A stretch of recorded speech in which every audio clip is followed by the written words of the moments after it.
اگر ایک تنہا کمرے میں ایک غیر مرد اور عورت کو بند کیا جائے اور ان کو صرف اتنا بتا دیا جائے کہ یہاں کیمرہ لگا ہوا ہے جو آپ کی حرکات کو ریکارڈ کر رہا ہے اور بے وقت ضرورت یہ پبلک بھی ہو سکتا ہے، تو کوئی بھی صاحب عقل، عزت دار اور خاندانی انسان اس خوف کے مارے غلط حرکت نہیں کر سکتا کہ کہیں لوگوں کے سامنے رسوا نہ ہو جاؤ۔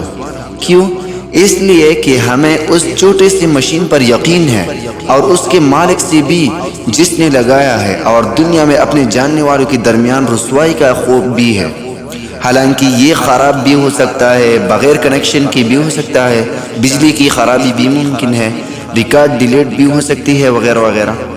جبکہ یہی تنبیہ اللہ تعالیٰ جو کہ مالک کائنات ہے نے سچ اور حق کتاب قرآن مجید میں واضح طور پر فرمایا ہے کہ آپ کی ہر حرکت، یہاں تک کہ دل کے خیالات بھی لمحہ بلمحہ ریکارڈ ہو رہا ہے، اور دونوں بازو پر فرشتے مقرر کی ہے جس کا کام انسان کی ہر کام کو لکھنا ہے، خلوت میں ہو یا جلوت میں۔ ریکارڈنگ آلات کسی بھی فنی خراب سے 100% محفوظ ہے۔ ریکارڈ ڈیٹا ایک دن تمام مخلوق اپنے اور پرائے سب کے سامنے کھول دیا جائے گا۔ کیا ہمیں یقین نہیں؟ ہم اپنے رب سے نہیں ڈرتے؟ اللہ ہمیں روز محشر کی رسوائی سے بچائے، آمین یا رب العالمین۔